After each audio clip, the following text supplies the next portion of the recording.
June 20ஆம் தேதி தொடங்குகிறது சட்டப்பேரவை கூட்டத்தொடர். சபாநாயகர் அப்பாவு அறிவிப்பு.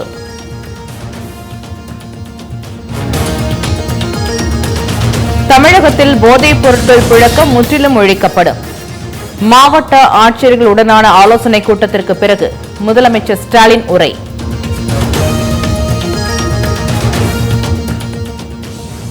தமிழக காங்கிரஸ் கமிட்டி கூட்டத்தில் வெடித்த கோஷ்டி மோதல்.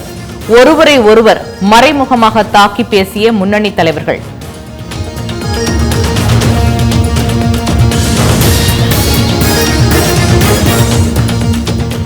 மகாத்மா காந்தி குறித்து பீட்டர் அல்போன்ஸ் சர்ச்சைக்குரிய முறையில் பேசியதால் அதிருப்தி.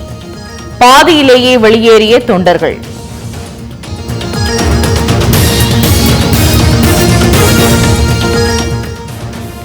காங்கிரஸில் உள்ள குற்றவாளிகளை கண்டறிந்து கூவம் நதியில் வீச வேண்டும்.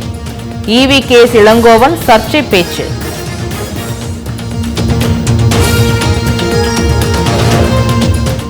காங்கிரஸ் வாக்கு வங்கியை அதிகரிக்காமல் கூட்டணி கட்சிகளை குறை கூறுவது தவறு. தமிழ்நாடு காங்கிரஸ் கமிட்டி தலைவர் செல்வ பெருந்தகை பேச்சு.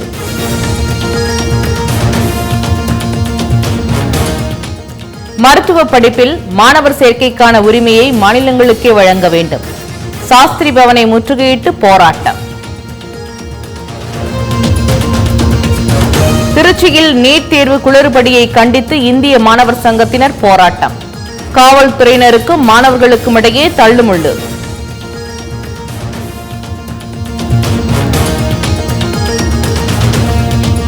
இளநிலை மருத்துவ கவுன்சிலிங் நடத்த தடையில்லை. நீட் வினாத்தால் கசிந்ததாக எழுந்த புகார் தொடர்பான வழக்கில் உச்சநீதிமன்றம் உத்தரவு.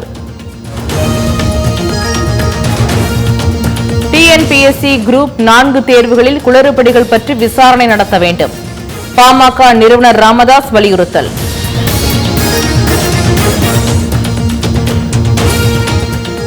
கூட்டுறவு நிறுவனங்கள் மூலம் வழங்கப்படும் கல்விக் கடன் ரூபாய் 1 லட்சத்திலிருந்து ரூபாய் 5 லட்சமாக உயர்வு. படிப்பு முடிந்து 6 மாதம் முதல் 5 ஆண்டிற்குள் கடனை திருப்பி செலுத்த மாணவர்களுக்கு அவகாசம். பிஷப்பை திட்டிய பினராயி விஜயன். கேரளாவில் வலுக்கும் கண்டனம். விஜயவாடாவில் நடைபெற்ற தேசிய ஜனநாயக கூட்டணி MLA-க்கள் கூட்டத்தில் ஆந்திர முதலமைச்சராக சந்திரபாபு நாயுடு தேர்வு. ஆளுநரை சந்தித்து ஆட்சியமைக்க உரிமை கோரினார். ஜனசேனா சட்டமன்ற குழு தலைவராக பவன் கல்யாண் தேர்வு. துணை முதல்வர் பதவி வழங்கக்கூடும் என எதிர்பார்ப்பு. விழுப்புரம் திமுக வடக்கு மாவட்ட செயலாளர் பொறுப்பிலிருந்து அமைச்சர் செஞ்சி மஸ்தான் விடுவிப்பு. விழுப்புரம் திமுக வடக்கு மாவட்ட பொறுப்பாளராக ப. சேகர் நியமனம்.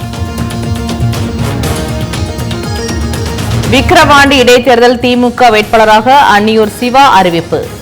தேர்தல் தேதி நேற்று அறிவிக்கப்பட்ட நிலையில் வேட்பாளரை அறிவித்தது திமுக.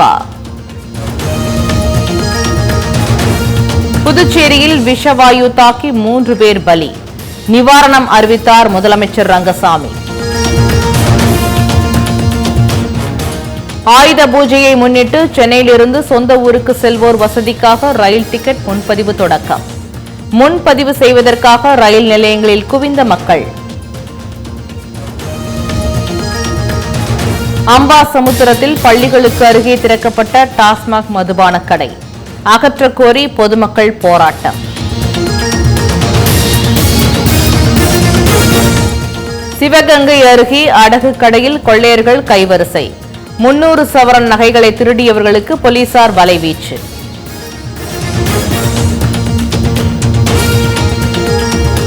மணப்பாறை அருகே வீட்டில் 62 சவரன் தங்க நகைகள் கொள்ளை. மர்ம நபர்களுக்கு போலீசார் வலைவீச்சு.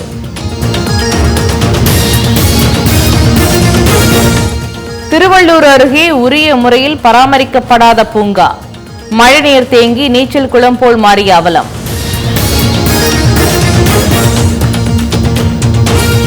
முதுமலை யானைகள் வளர்ப்பு முகாமிற்குள் நுழைந்த மக்னா காட்டு யானை. விரட்டச் சென்ற வனத்துறையினர் மற்றும் பழங்குடியினரை விரட்டிய பரபரப்பான காட்சி வெளியீடு.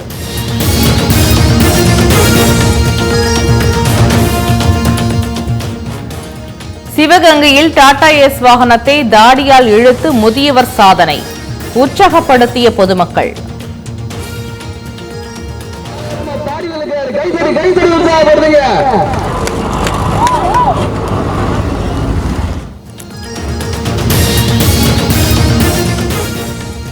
இன்றும் நாளையும் தமிழகத்தில் இடியுடன் கூடிய மிதமான மழைக்கு வாய்ப்பு.